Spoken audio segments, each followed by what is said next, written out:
célébrons la fête de la Pâque. De nombreuses années, nous connaissons l'importance ou l'impact de cette fête dans notre vie. Et nous avons toujours l'habitude de dire à l'église que la fête de Pâques n'a pas commencé à la mort ou à la résurrection de Jésus. Nous avons expliqué qu'il y a la fête de Pâques que nous appelons la fête de Pâques judaïque et la fête de Pâques chrétienne. La fête de Pâques judaïque a commencé dans le chapitre que nous avons lu avec vous dans Exode chapitre 12. C'est là l'Éternel lui-même qui a institué la fête de la Pâque. Et nous avons lu avec vous, nous avons pu voir comment ce que Dieu a expliqué à Moïse. Il leur dit comment ce qu'il devait, n'est-ce pas, immoler l'agneau et préparer ce repas. Et bien aimé, nous avons souvent l'habitude de dire que le jour que le Seigneur commence à libérer son peuple, il ne leur demande pas de gêner, mais il leur dit comme le peuple d'Israël était dans la captivité. Il y avait une forte captivité et le Seigneur, il a fait voir à Pharaon sa puissance. Pharaon a pu expérimenter la puissance de Dieu, mais il manquait une dernière carte de Dieu pour que Pharaon enfin puisse laisser partir les enfants d'Israël. Vous êtes d'accord avec moi que c'est seulement Dieu qui a endurci le cœur de Pharaon. Amen. La Bible dit que Dieu a endurci le cœur de Pharaon pour que l'Éternel, au travers de cela, puisse faire voir à Pharaon et à tout le peuple sa puissance. Alléluia. Amen. Et bien évidemment, le Seigneur, quand les enfants d'Israël ont fêté cela, quand ils ont pris les sangs, ils ont mis au devant de leur poteau. La Bible dit que l'ange de la mort qui devait passer, quand il voyait les sangs, il ne pouvait pas toucher la maison des enfants d'Israël. La Bible dit, le Seigneur leur dit dans Exode chapitre 12 que le sang vous servira des signes. Et le sang de Jésus, c'est le signe par excellence et nous avons toujours l'habitude de l'expliquer. Mais j'aimerais bien aimer dans le Seigneur entrer encore en profondeur pour insister et dire à quelqu'un que la fête de la Pâque est une fête du manger. Amen. Alléluia. La fête de la Pâque est une fête plutôt du repos. C'est une fête où nous disons à Dieu que nous avons essayé par nos efforts, mais maintenant c'est le temps que Dieu puisse entrer en scène. Amen. Et manifester sa gloire. Amen. La fête de Pâques, ce n'est pas une fête de lamentation. Voilà pourquoi la Bible dit, et pendant que le Seigneur était en train de parler de cela, c'est la première fois pendant la captivité que le Seigneur annonce à Moïse que vous allez conserver ces jours et vous allez le célébrer à une fête. Ça veut dire que les enfants d'Israël, avant d'être libérés et délivrés, ils connaissaient déjà que les actes ou l'acte qu'ils étaient en train de poser amènera une fête perpétuelle. Et c'est à partir de là que Dieu commence à montrer aux enfants d'Israël que ce que je suis en train de faire avec vous restera un souvenir. Bien aimé, cela est très important de le comprendre. C'est que ce que l'Éternel fera avec toi, j'aimerais que tu puisses me suivre bien et comprendre la parole de Dieu. Ce que le Seigneur fera avec toi, alors que tu vas le laisser combattre pour toi, restera un souvenir. Amen. Souvent dans notre vie, nous combattons tout seuls. Souvent dans notre vie, nous sommes en train de nous battre tout seuls. Mais quand nous laissons Dieu prendre les situations en main, bien aimé, cela reste toujours un souvenir. Et nous allons toujours nous souvenir de dire que j'avais tel problème, mais quand j'ai imploré le nom du Seigneur et j'ai laissé Dieu contrôler les affaires, Dieu m'a apporté la délivrance. Tu n'as pas dit Amen. Amen. Tu n'as pas encore ton Amen. La fête de la Pâque est une fête du manger. La fête de la Pâque est une fête à l'image ou à l'illustration de ce verset où David est en train de dire, tu dresses une table en face de mes ennemis, tu induis ma tête et ma coupe déborde. Et pendant que les enfants d'Israël étaient en train de manger, ils ne savaient pas qu'ils étaient en train de précipiter la mort de premier-né des enfants d'Égypte. Et ils étaient en train de manger. Mais quand ils étaient en train de manger, l'ange de la mort était déjà prêt pour aller détruire les enfants d'Égypte. Pendant ce temps-là, ils étaient dans la fête et ils étaient dans la joie. Bien aimé dans le Seigneur, quand l'Éternel commencera à combattre pour toi, tu ne fourniras plus d'efforts. J'aimerais que quelqu'un saisisse cette pensée de la Bible. Quand l'Éternel, quand tu vas combattre pour toi-même,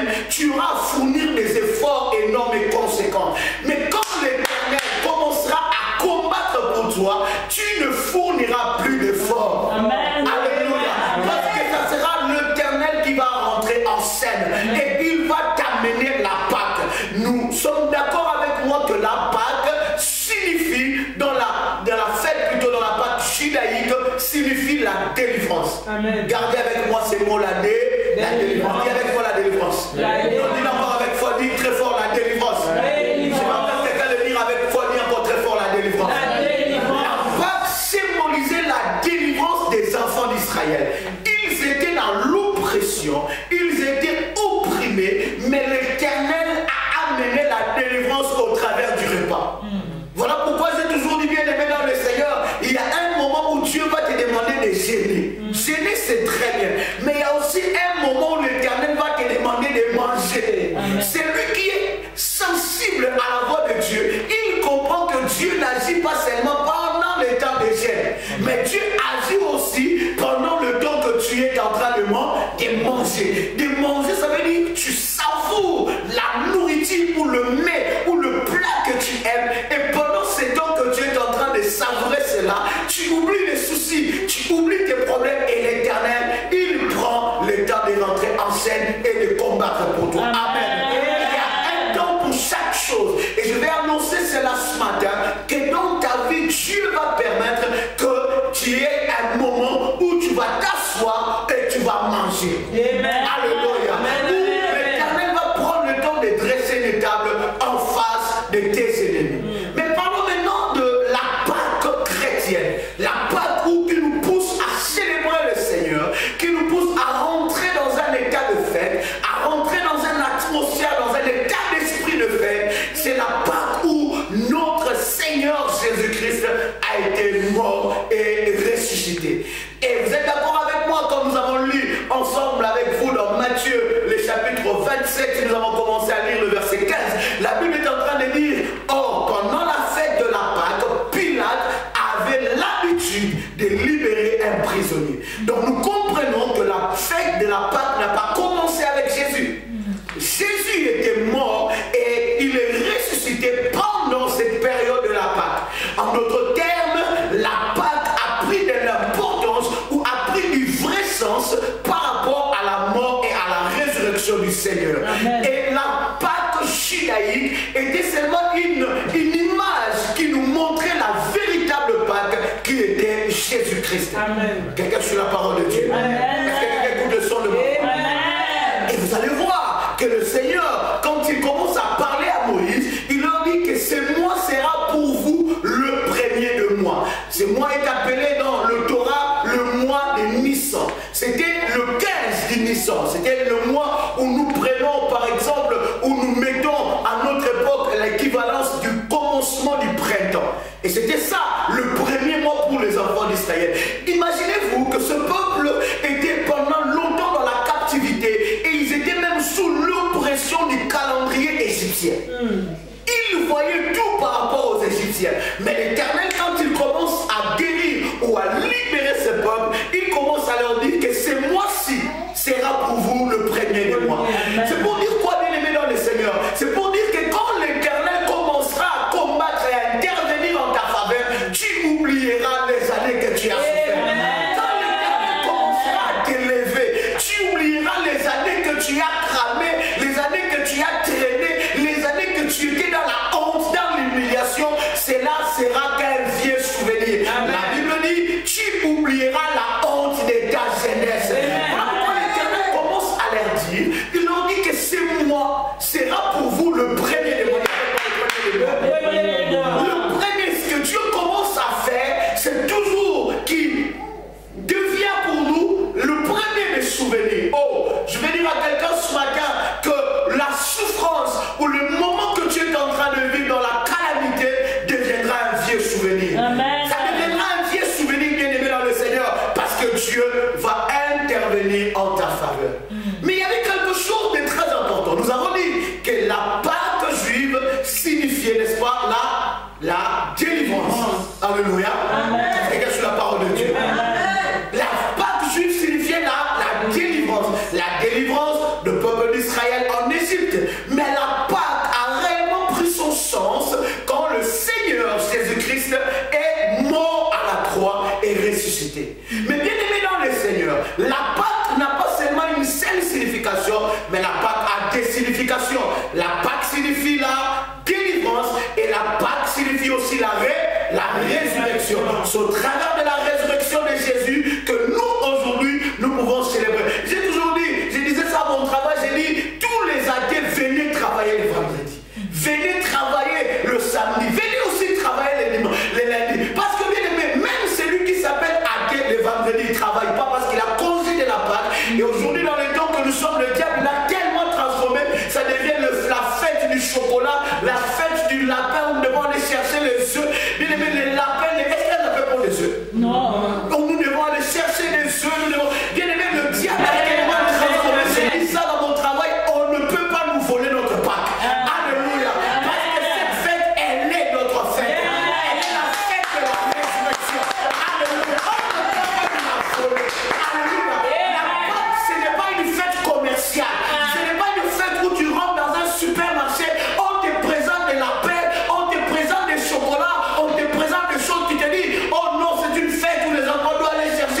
fête de la vie. Regardez-moi ici.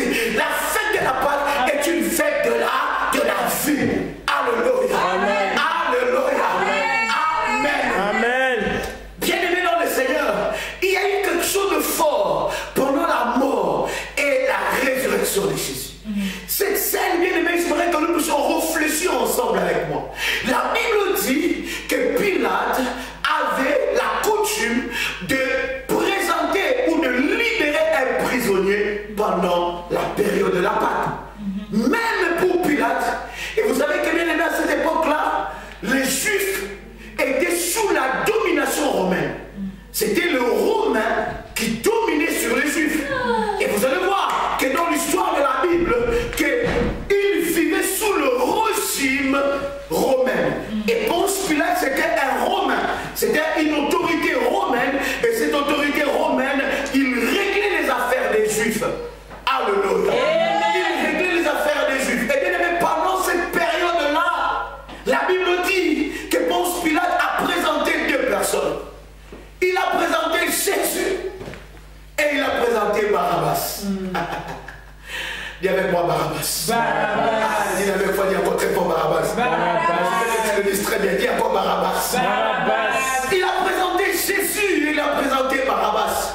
Parlons un peu, mes bien-aimés dans le Seigneur, de Barabbas. Souvent, quand nous lisons la Bible, nous disons que Barabbas a joué un mauvais rôle. Et souvent, nous condamnons Barabbas. Nous disons, mais Jésus n'avait rien fait. Jésus n'a pas tué. Mais la Bible dit que Barabbas était quelqu'un qui avait fait du mal. Mais pourquoi le peuple était si cruel? Pourquoi le peuple avait choisi Barabbas, le meurtrier, et ils ont voulu crucifier Jésus? Je voudrais que nous puissions parler de cet homme parce que c'était un homme important dans la destinée de Jésus. Barabbas était un élément important. Barabbas était un homme qui a joué un pion ou un poste, une poste plutôt très important dans la destinée de Jésus. Barabbas, en araméen, veut dire Bar-Abbas. Bar qui veut dire fils, comme Bartimée, fils de Timée, et Abbas veut dire père. Je répète, Barabbas veut dire Bar qui veut dire fils et Abba ou Abbas veut dire père. Et la signification du nom de cet homme signifiait le fils du père. Barabbas n'était pas un nom. Et vous allez voir que les théologiens, dans leur développement, ils disaient souvent qu'on surnommait aussi Jésus dans ses prêches ou dans ses apparitions, on le surnommait Barabbas parce qu'il parlait du Père. Et souvent il parlait Abba, Père. Et les gens l'appelaient fils du Père. Et ça, je dis bien que c'était dans le développement théologique de la religion chrétienne. Mais bien aimé, ce que je voudrais partager avec vous, c'est que la Pâque ne signifiait pas seulement la délivrance, mais signifiait la résurrection. Cet homme était important dans le plan de Dieu. Barabbas était un élément important dans le plan de Dieu. Et souvent, c'était un homme que nous avons sous-estimé. Et vous allez voir que dans l'histoire de la Bible, après la libération de Barabbas, on n'a plus parlé de lui. Nulle part dans la Bible, on a parlé de Barabbas. Mais ce matin, je voudrais partager avec vous sur la fête ou la Pâque de Barabbas. Amen. Parce que Barabbas aussi avait droit à une fête. Il avait droit à la Pâque. Amen. Parce qu'il était le fils du Père. Amen. Alléluia. Amen. Malgré tout ce qu'il pouvait montrer, et vous allez voir qu'on a arrêté Barabbas.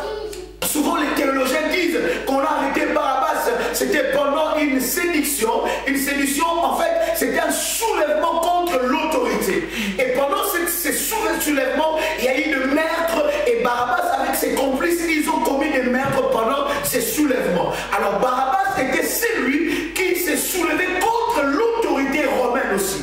Et les Romains l'ont arrêté. Une personne comme ça, il devait aller à la mort. Donc sa destination, sa destinée était la mort. Voilà pourquoi on l'avait arrêté. Mais comme c'était la période de la Pâque, et dans cette période, on commémorait la délivrance. Amen. On commémorait la résurrection. On devait présenter un prisonnier et libérer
pensaient que manger, c'était vraiment manger la véritable chair de Jésus et boire le véritable sang. Non, c'était d'accepter le message de la grâce. Voilà pourquoi les enfants d'Israël, avant même que Jésus ne vienne sur la terre, ils ont mangé le corps de Jésus et ils ont pris le sang de Jésus, ils ont mis devant les linteaux. La pâte, on ne la vit pas, mais on la mange. Amen. La pâte, on ne la dit pas seulement, mais on la mange. Et Barabbas a mangé sa pâte. Oh bien aimé, je veux dire que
Les gens ne peuvent même pas te mettre dans leur calcul. Mais sache que tu es dans le calcul de Dieu. Amen. Tu es dans le calcul de Dieu. Amen. Que les gens t'estiment ou qu'ils te sous-estiment, c'est pas grave. Mais sache que toi, tu es dans le calcul de Dieu. Amen. Les gens ne savaient pas que Barabbas était dans le plan du salut. Amen. Pendant qu'on parlait des 12 disciples, mais à côté, il y avait un homme, un brigand, un malfaiteur. Mais Dieu l'aimait tel qu'il est. Le message du pacte, c'est le message de la grâce. Amen. Le message du pacte, c'est le message de la délivrance. Et Jésus ne s'est pas arrêté là. Parce que je vous ai dit que la pacte, c'est la délivrance et c'est la résurrection. Amen. Pendant la mort de Jésus, la scène qui a conduit, ou les événements qui a conduit à la mort de Jésus, il y avait des volets. Il y avait des brigands. Le premier brigand, c'est Barabbas. Le deuxième brigand, on n'a même pas cité son nom. Ce brigand-là était à la croix, à côté de Jésus. Pendant que l'autre brigand insultait Jésus, mais il y avait un autre brigand qui devait recevoir la résurrection. La Pâque, c'est la délivrance de Barabbas. Et la résurrection du brigand qui était à la croix. Est-ce que quelqu'un s'identifie à cela? Je peux te dire, bien aimé dans le Seigneur, même si les gens te condamnent, même s'ils te condamnent, c'est des choses que tu as faites, sache que la grâce de Dieu est sur toi. Et comme la grâce de Dieu est sur toi, la grâce de Dieu est capable de réparer même ta réputation. Voilà pourquoi je dis, ne t'attache pas aux gens qui sont bien avec toi quand tu es quelqu'un, qui sont bien avec toi quand tu as quelque chose, mais attache-toi aux gens qui sont capables d'être avec toi alors que tu n'as rien. Parce que le jour que l'Éternel va t'élever, même tes ennemis deviendront tes amis. Même les gens qui ne te connaissaient pas diront, oh, moi je les connais, ils vivaient avec moi, il était au bien dans le Seigneur, il était dans le même foyer avec moi, je les connais, ils mangeaient avec moi, je les connais. D'ailleurs c'est moi qui a fait ça pour lui, parce que Dieu l'a élevé. Mais quand tu n'as rien, bien aimé dans le Seigneur, la grâce de Dieu peut crier sur toi. Amen. Oh, je dis ça peut crier sur toi. Amen. Le voleur à la croix, il a connu la résurrection. Sa résurrection était forte.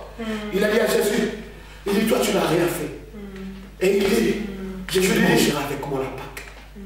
Et savez-vous que pendant la mort, les événements qui ont conduit à la mort de Jésus, Jésus a sauvé des gens de mauvaise vie. Jésus a sauvé un Barabbas, le fils de son père, et il a sauvé un voleur. À Barabbas, il a accordé la délivrance, et à ces voleurs, il a accordé la résurrection. Est-ce que nous pouvons nous tenir les doigts? Que l'Éternel amène la Pâque dans tout le domaine de ta vie. Je dis bien dans tout le domaine de ta vie. La Pâque signifie la délivrance et la résurrection.